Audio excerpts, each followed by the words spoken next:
Oba nfuna David Lutalo oba nfuna simanyi nakugamba mu 2023 nangamba David Lutalo tewetemera mbazi ku kugulu bakira tumukonakonako oye nantabulya we twali yonka mama nga wajja oli musiyufu ne tukusembeza wakati mu kusirika ko mu nsonga zali zigenda mu maaso ezisinga obungi ne tukulaba nga Mr. Kisemako nti waye tubaleke basirike tewali buzibu lwokwata omuzindalo okwogera watuwetera mu buwetezi Twagana kuya na bakusama bwa nabya bufuzi batwawole awula mtuka mutegeza ki mukama waffe repeat one more time tugalo labo yongedde kumera kasajja wakati mukubanga gwoloteka bivulu mu January tuli mukuza abana ku masomero gwongoteka bivulu kati wotegereze munange nantabulyo David Lutalo nakugamba 2023 tewekubira mbazi ku kugulu wotegereze kata nabiteka mu January bamuyita Manisuru ne kati bwasheke yatugendayo oyo Manisuru omwana w'ekyotera King Saha Lwaki yategera baani balina okuba nabo baani bayimirira nabo ewo tugenda mu bivulu bye tetugana kusanyuka kwerere that's why tugenda mu bivulu bye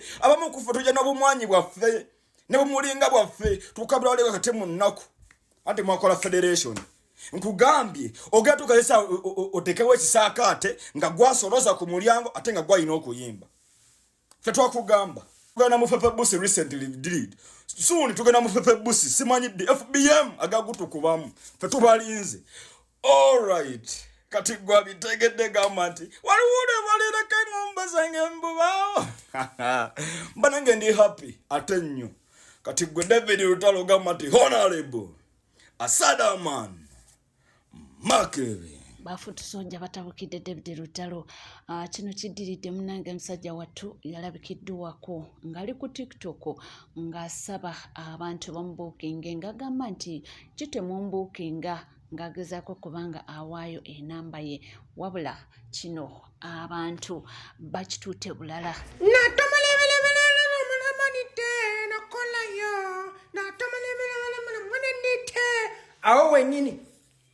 awo wenyini mubadde mukandiddeko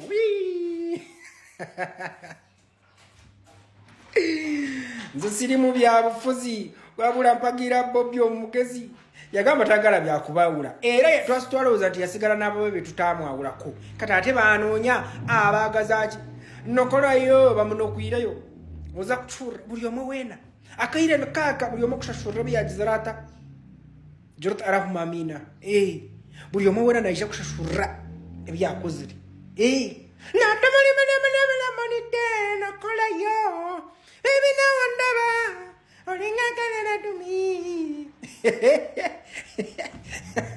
David Lutalo ayayayaya noza kwikiriza Bana tebalina bigambo biw'omujali era nga kankongere nkulage abaana bibyogera then oluvannyuma nja kulaga aliwo abavuddeyo bambi okubanga bamudefendinga nga bagamba nti muleko omusajja oyo twabagambanga nga temuwulira munnayuganda nkusaba ontambulize vidiyo eno kyewuunyisa nga kikuba enkyukwe omu ku bayimbi abasinga okubeera abakabi mu ggwanga Uganda essaawa eno ng'abamubuukinga alina banoonyeza ku TikTok temwerabira bano be bamu abavangayo ne bagamba ku TikTok kuliko miziina bibeera okukwasa amate tulina makulu naye kati essaawa eno alina kugenda ku TikTok okufuna abamubuukinga naye nga mazima ddala David Lutalo yandibadde essaawa eno talina adde asobola mubuukinga ku music gwalina tukkirize tugaane David Lutalo y'omu ku bayimbi abasinga okuyimba mu Uganda era owuliriza music we n'ogamba wow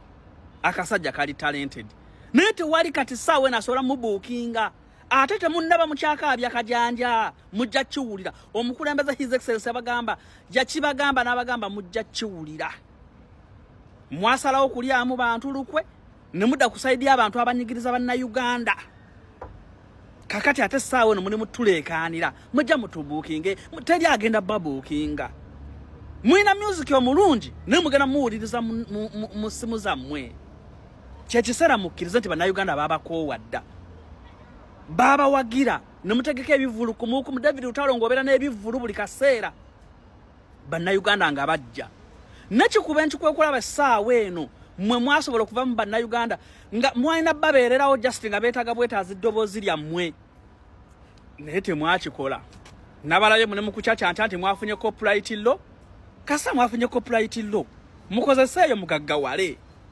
nenga mujja kiwulira mujja kitegera nti buli omu alina kirozaako omukulembeze yatugamba mumulowoozayo okulekawo okuyimba agenda alwanire bannayuganda yali musiru omusajja n'abayita mumwegatteko mmwe ng'abayimbi ne mumulekawo bwannamunigira ne mugenda ne mumuvuma ne mudda ku ssente z'omiwa omusolo ne mulya nga temubiwulira ate abali talented abalina semanya basita abawedde emirimu kati essaawa eno bannayuganda tebakyagala kumanya oba oyimba bulungi oba oyimba oti azilonga azi wava ku sayidi y'abannayuganda mukyakaabya kajanja abo bonna abeefuluuta zaabo boolaba abo abeefuula abaakabi bagenda kutuuka babeerenga ggwe. It's just a matter of time. Balinde bajja. Fe sawa eno tetulina kyetubeetaaza. Tetulina. Music wamwe tetumwetaaga. Kyemwatusasula bukyayi. Twayingira ebivulu byammwe omunaku ow'ettaano ow'omutwalo bannayuganda nga bajja bamalira ennaku nga bamanyi balina abantu abagenda basanyusa. At the end babalwanirire kati tewali mujja kiwulira. Nze sisobola kukusaasira David Lutalo. Era ogenda kubeera ku TikTok okwonoonye abakuyingira abakubuukinga nga tobalaba.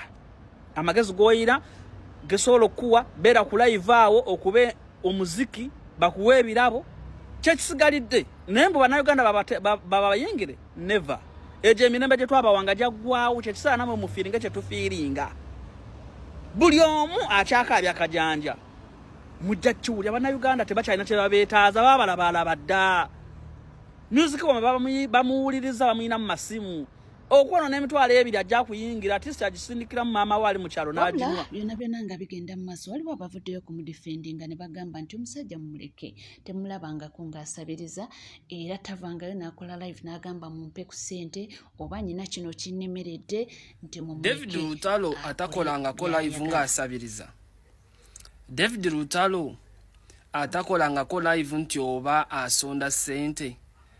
David Lutalo atababikirangako nti oba alina omulwadde ayagala ku ssente. Mukunja atasera obuvumo obujja obuvayo n'omukolera vidiyo nti yagwa era abeera waka. For my information, David Lutalo ndowooza y'omu ku bayimbi abali booked almost every weekend ku mikolo.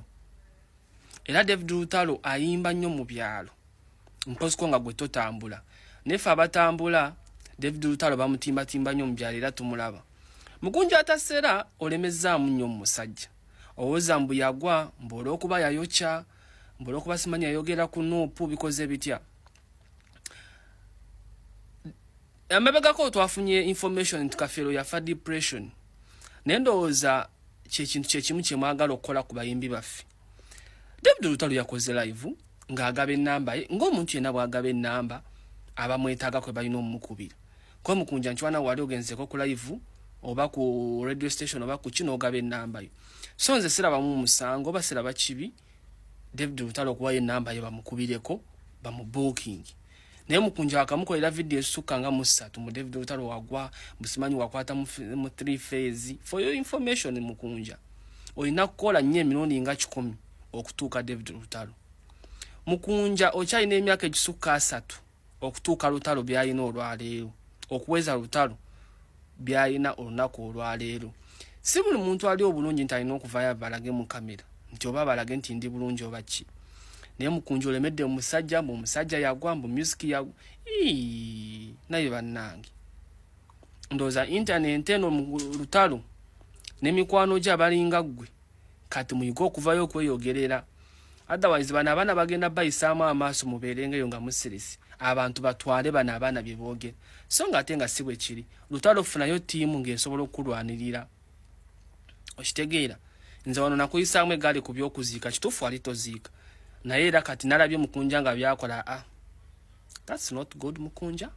That's not good. Naye avuddeyo n'agamba nti David Lutalo akolera ddala shows mu byalo era nti abasinga obungi abatambula mu byalo eyo mwali mulabye ku bipande bye nti byemugamba nti takyafuna bookings bya bulimba. Ye president w'abayimbi waneeno mu ggwanga Uganda obugite wa federation omukulu Edrisa Musuza avuddeyo ng'ayitira ku kibanja kye ekya Facebook ne yeetonda era n'aklarifyinga ensonga yabadde agezaako ku explaininga copyright law naye bwatuuse ku kigambo wali gye bagambira nti copyright and neighboring what awo ekigambo ekyo kyamusumbuye nnyo n'alemererwa okubanga explaininga ekigambo neighbors ye yalowoozezza nti bagamba neighboring countries oba abayimbi abali mu neighboring countries naye oluvannyuma bambi ndowooza oyavudde awo wabaddewo yagezezzaako okubanga amuinterpretingira kyekitegeeza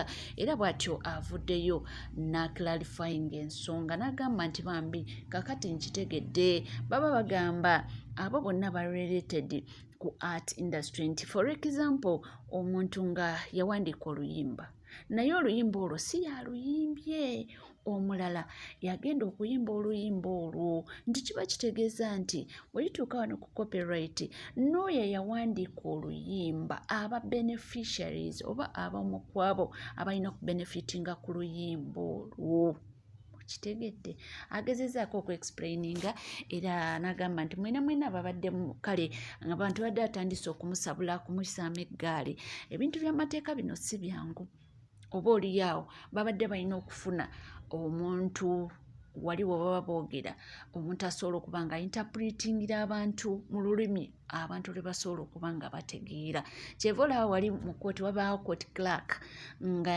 interpretinga ono asoma wano mu luzungu ye wali nga interpretingira omusibe oba omuntu oyo aba yawaaba oba gwe waabaawira aba mu interpretinga mu language gy'ategeera obulungi so ne wano Ed Kenzo abadde yeetaaga omuntu amu interpretingira mu Luganda ategeera obulungi kye yafunye omuntu n'aba nga amu interpretingira era avuddeyo kubanga aclarifyinga ensonga eyo awo tuvudde ongerayo mu mawulire ag'enjawulo bintu bingi nnyo ebitambula era bintu bingi nnyo ebigenda mu maaso ffe tubwawo kubanga tubatuusaako buli kimu ekitambula era buli kimu ekigenda mu maaso ng'abaana banankyukakyuka nga beeyongera okujaganya n'okuba nga basiima afande ayimbisibwe kunda ezitayimbisibwe kunda Herbert eyavudde mu bulamu bw'ensi eno twategeddeko nti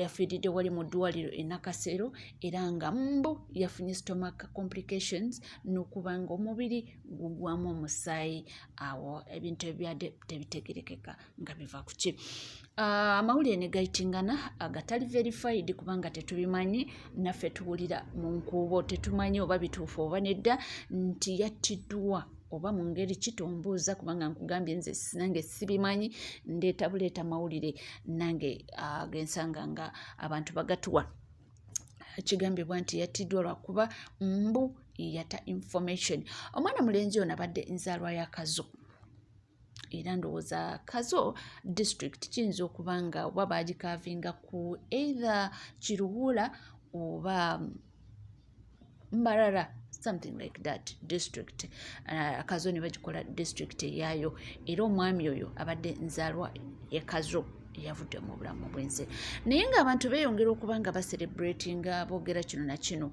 waliwo omuvuka omu yavudde n'abagamba nti bannange mugende mpola nti ate ekyo kye mukola kibi nnyo nti bw'obanga kituufu ogayo no SFC nga yabadde awa mukulu Robert Kyagulanyi Center mu information nti bajja bawuvaawo weekweka eno ddukira eno weebuti nti bw'obanga kituufu yabadde akikola kiba kitegeeza abadde takikola woomu kiba kitegeeza waliwo abalala babadde akolengana nabo naye agamba nti ate okuvaayo ne mutandika okucelebratinga ne mujaganya ne mutandika okubyogera wano kiba kitegeeza mutadde abalala mu katyabaga muteeka obulamu bw'abalala abasigaddewo mu katyabaga nti kiba kitegeeza kagurupu konna bajja kutandika okukanoonyerezaako ekyokulala kiba kitegeeza nti mujja kutiisa abantu okuba nga babawa information agamba kyabulabe nnyo waliwo omukulu omu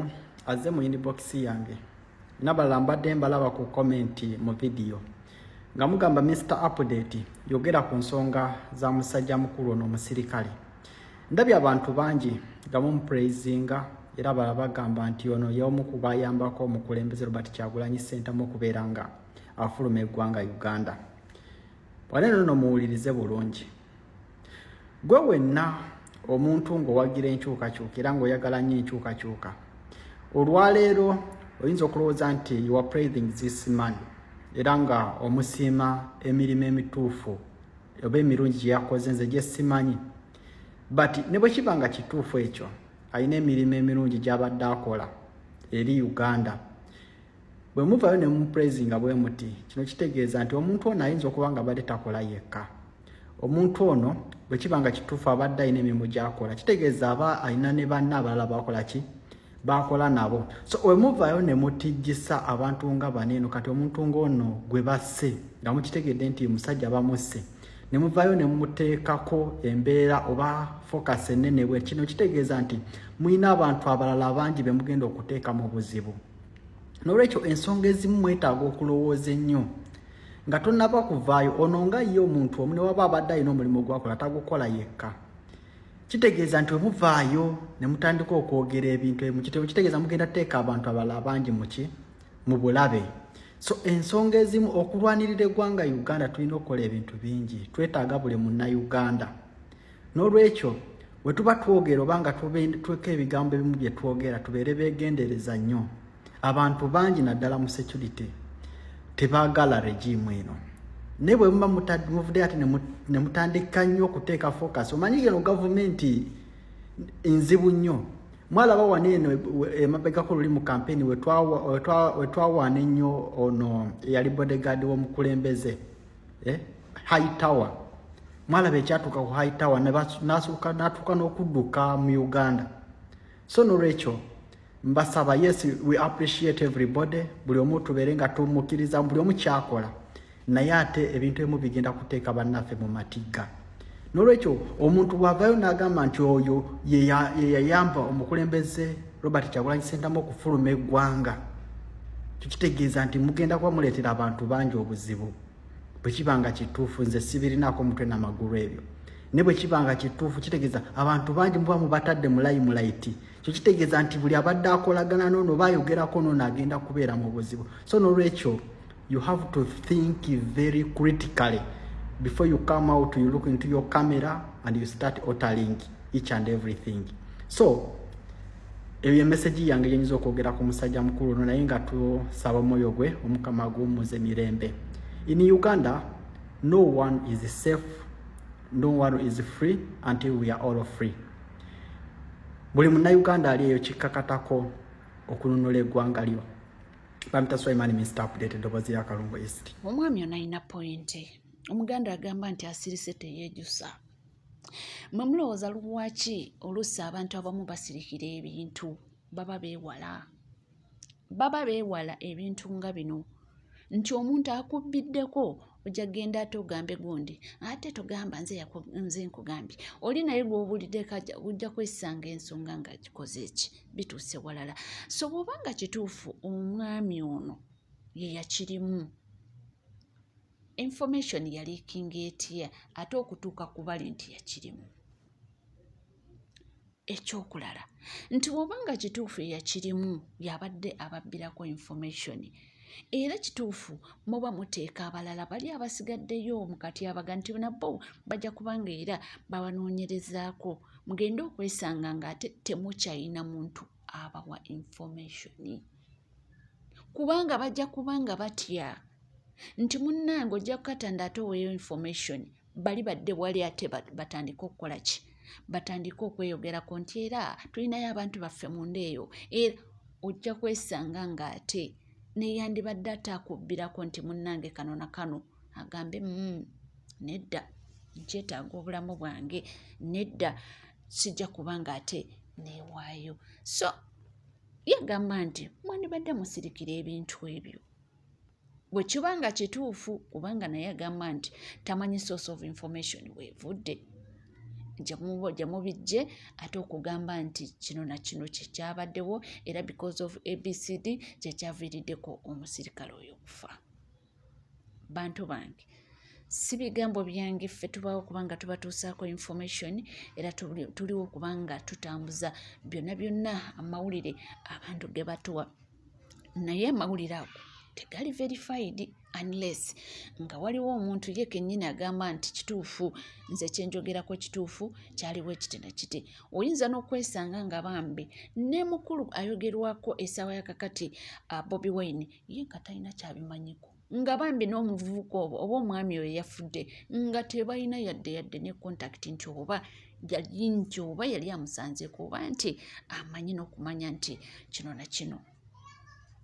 Tuli ku NCK TV, teweerabira kubanga osubscribinga, ringinga that notification bell, sharinga, likinga.